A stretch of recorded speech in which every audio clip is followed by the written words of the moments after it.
அப்படி நினச்சிக்கிட்டு இருந்தவங்க கடைசியில் அது நடக்கலை, கைவிட்டுச்சுன்ற போது அவன் பாதமே கதி. இப்போ அழுகை அப்போ தானே வருது.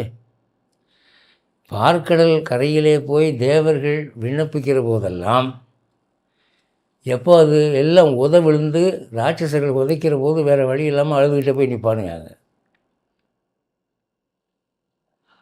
அந்த நிலைமை வருவது மகா பாக்கியம் என்று ஞானிகள் சொல்லுகிறார்கள். அதனால் இந்த அழுகை வராதவர்கள்லாம் யாரிடான்னு பார்த்தா வரலாற்றில் பெரிய பெரிய அயோக்கிய பயல்கள் எல்லாம் இந்த வில்லன் வேஷத்துக்கு லாயக்கான அசுரர்கள், ராட்சசர்கள், இவங்க எல்லாருமே அழுகாதவர்களாக இருந்திருக்கிறார்கள். நான் என்ன காப்பாற்றிக்க முடியும்? அந்த ஒரு ஆணவம்.